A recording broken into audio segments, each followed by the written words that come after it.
नमस्कार दोस्तों। बहुत साल पहले एक राजा की दो रानियां थी। बड़ी रानी शोभा बहुत अच्छे स्वभाव की दयावान स्त्री थी। छोटी रानी रूपा बड़ी कठोर और दुष्ट थी। बड़ी रानी शोभा की एक पुत्री थी, उसका नाम देवी था। रानी रूपा के भी एक बेटी थी, उसका नाम तारा था। रानी रूपा बहुत चालाक और महत्वाकांक्षा स्त्री थी। वो चाहती थी कि राज्य की सत्ता उसके ही हाथ में रहे। राजा भी उससे दबा हुआ था। रानी रूपा बड़ी रानी और उसकी बेटी से नफरत करती थी। एक दिन उसने राजा से कह दिया कि रानी शोभा और उसकी बेटी देवी को राजमहल से बाहर निकाल दिया जाए। राजा रानी रूपा की नाराजगी से डरता था। उसे लगा कि उसे वही करना पड़ेगा जो रूपा चाहती है। उसने बड़ी रानी और उसकी बेटी को राजमहल के बाहर एक छोटे से घर में रहने के लिए भेज दिया। लेकिन रानी रूपा की घृणा इससे भी कम नहीं हुई। उसने देवी को आज्ञा दी कि वो प्रतिदिन राजा की गायों को जंगल में चराने के लिए ले जाए। रानी शोभा यह अच्छी तरह जानती थी कि यदि देवी गायों को चराने के लिए नहीं जाएगी तो रानी रूपा उन्हें और किसी परेशानी में डाल देगी। इसलिए उसने अपनी लड़की से कहा कि वो रोज़ सुबह गायों को चराने जंगल में ले जाया करे और शाम के समय उन्हें वापस ले आया करें। देवी को अपनी माँ का कहना तो मानना ही था, इसलिए वो रोज़ सुबह गायों को जंगल में ले जाती। एक शाम जब वो जंगल से घर लौट रही थी तो उसे अपने पीछे एक धीमी सी आवाज़ सुनाई दी। देवी, देवी, क्या तुम मुझसे विवाह करोगी? देवी डर गई। जितनी जल्दी हो सका उसने गायों को घर की ओर हाँका। दूसरे दिन भी जब वो घर लौट रही थी तो उसने वही आवाज़ पुनः सुनी। वही प्रश्न उससे फिर पूछा गया। रात को देवी ने अपनी माँ को उस आवाज़ के बारे में कहा। माँ सारी रात इस बात पर विचार करती रही। सुबह तक उसने निश्चय कर लिया कि क्या किया जाना चाहिए। सुनो बेटी, वो अपनी लड़की से बोली, मैं बता रही हूँ कि यदि आज शाम के समय भी तुम्हें वही आवाज़ सुनाई दे तो तुम्हें क्या करना होगा? बताइए माँ, देवी ने पूछा। तुम उस आवाज़ को उत्तर देना। रानी शोभा ने कहा, कल सुबह तुम मेरे घर आ जाओ, फिर मैं तुमसे विवाह कर लूँगी। लेकिन माँ देवी बोली, हम तो उसे जानते तक नहीं। मेरी प्यारी देवी, माँ ने दुखी होकर कहा, आज हम जिस स्थिति में जी रहे हैं उससे ज़्यादा बुरा और क्या हो सकता है। हमें इस प्रस्ताव को स्वीकार कर लेना चाहिए। ईश्वर हमारी सहायता करेंगे। उस संध्या को जब देवी गायों को लेकर लौट रही थी उसे वही आवाज़ फिर सुनाई दी। आवाज़ कोमल और दुख भरी थी। देवी, देवी, क्या तुम मुझसे विवाह करोगी? क्या तुम मुझसे विवाह करोगी? आवाज़ आई। देवी रुक गई। उसने पीछे मुड़कर देखा लेकिन उसे कोई नहीं दिखाई दिया। वो हिचकिचाई। वो वहाँ से भाग जाना चाहती थी लेकिन फिर उसे माँ के शब्द याद आ गए। वो जल्दी से बोली, हाँ, यदि तुम कल सुबह मेरे घर आ जाओ तो मैं तुमसे विवाह कर लूँगी। तब वो बड़ी तेज़ी से गायों को हाँकती हुई घर चली गई। अगले दिन सुबह रानी शोभा ज़रा जल्दी उठ गई। उसने जाकर बाहर का दरवाज़ा खोला, देखने के लिए कि कोई प्रतीक्षा तो नहीं कर रहा। वहाँ कोई भी ना था। अचानक उसे एक धक्का सा लगा और वो स्तब्ध रह गई। वहाँ एक बड़ा सा अजगर कुंडली मारे सीढ़ियों पर बैठा था। रानी शोभा मदद के लिए चिल्लाई। देवी और नौकर भागे भागे आए कि क्या बात है। तभी एक आश्चर्यजनक बात हुई। अजगर बोला, नमस्कार। उसका स्वर बहुत ही विनम्र था। मुझे निमंत्रित किया गया था, इसलिए मैं आया हूँ।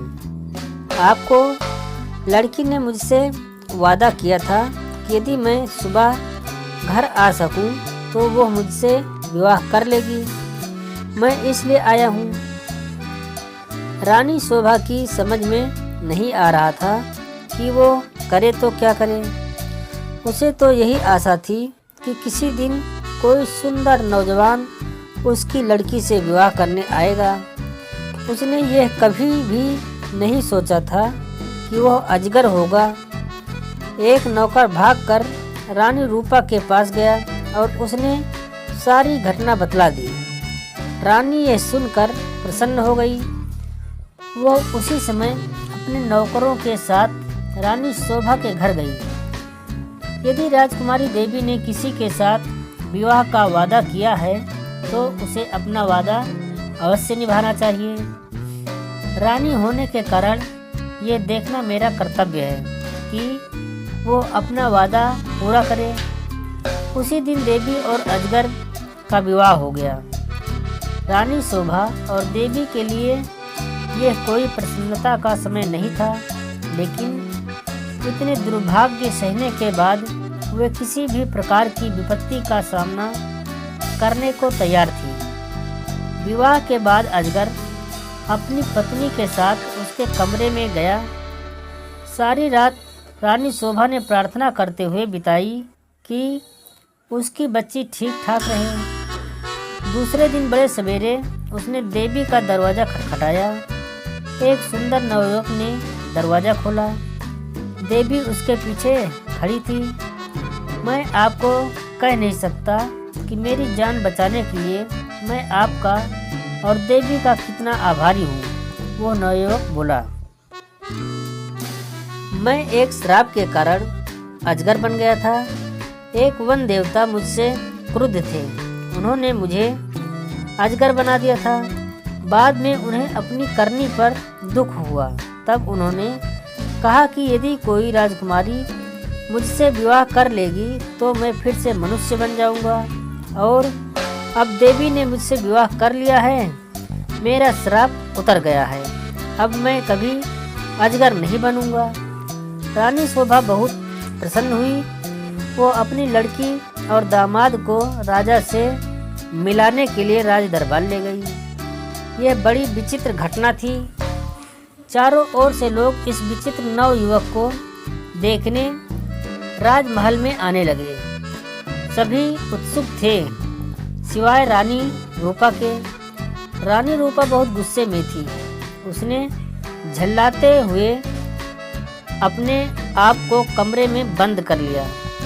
देवी का भाग्य उससे देखा नहीं जा रहा था। वो चाहती थी कि उसकी बेटी तारा भी ऐसी भाग्यशाली बने। आखिरकार उसे एक युक्ति सूझी। उसने अपनी लड़की को बुलाया और उसने कहा, देवी का विवाह तो अब हो गया है, इसलिए गायों को जंगल में चराने के लिए तुम ले जाया करो। तारा चीख कर बोली, मैं नहीं ले जाऊंगी। इतने नौकर हैं तो फिर मैं क्यों गायें चराने जाऊं? यह मेरी आज्ञा है। रानी गुस्से में बोली, एक बात और भी सुनो।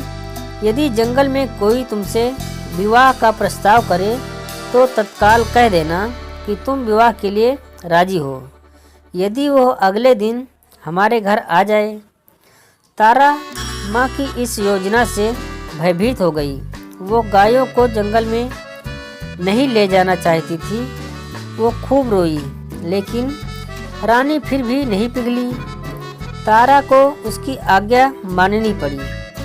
तारा रोज सुबह गायों को जंगल में चराने के लिए ले जाती और फिर शाम के समय वापस ले आती। लेकिन उसने एक बार भी जंगल में किसी तरह की आवाज़ नहीं सुनी जो यह कह रही हो, क्या तुम मुझसे विवाह करोगी? फिर भी रानी निराश नहीं हुई। जंगल में कोई अजगर तो था नहीं जो तारा से विवाह का प्रस्ताव करता, इसलिए उसने खुद अजगर ढूंढने का निश्चय किया। उसने अपने नौकरों को एक अजगर लाने की आज्ञा दी। बहुत खोज करने पर काफ़ी दिनों के बाद उन्हें एक बहुत बड़ा अजगर मिला। उसे पकड़कर वे राजमहल में ले आए। आखिरकार रानी का अभिप्राय पूरा हो गया और उसने तारा का विवाह इस अजगर से कर दिया। अब रानी को संतोष हुआ। विवाह की रात तारा और अजगर को एक कमरे में बंद कर दिया गया। रानी बेसब्री से सुबह की प्रतीक्षा कर रही थी। रानी रूपा ने सवेरे सवेरे ही लड़की के कमरे का दरवाज़ा खटखटाया, लेकिन कोई उत्तर न मिला। उसने जरा जोर से दरवाज़ा खटखटाया, लेकिन दरवाज़ा तब भी ना खुला। रानी से और प्रतीक्षा ना की गई और उसने धक्का देकर दरवाज़ा खोल दिया। मोटा अजगर जमीन पर पड़ा हुआ था, लेकिन तारा का कहीं पता नहीं था। रानी चीख पड़ी। महल में सभी ने उसका चीखना सुना। राजा और नौकर भागे आए कि क्या बात है, राजकुमारी कहाँ है? सब चिल्लाए। वो तो अजगर के पेट में होगी, रसोइया बोला। देखो वो कितना मोटा हो गया है। रानी अब बड़े जोर से रोने लगी। रसोइया अपना सबसे बड़ा चाकू ले आया। वो बोला, यदि वो अब तक जीवित हुई तो मैं राजकुमारी को बचाने की पूरी कोशिश करूँगा। उसने अजगर का पेट चीर डाला। तारा अच्छी भली जीवित थी। रसोइये ने उसे बाहर खींचा। वो चीख मारकर अपनी माँ की तरफ भागी। अजगर की मृत्यु हो गई और साथ में रानी रूपा की इस इच्छा की भी। तारा का विवाह देवी की तरह ही किसी योग्य और संपन्न युवक से हो। दोस्तों, आज की कहानी यहीं पर समाप्त होती है। बहुत जल्द किसी और कहानी के साथ आपसे मुलाकात होगी। तब तक के लिए नमस्कार, जय हिंद, वंदे मातरम।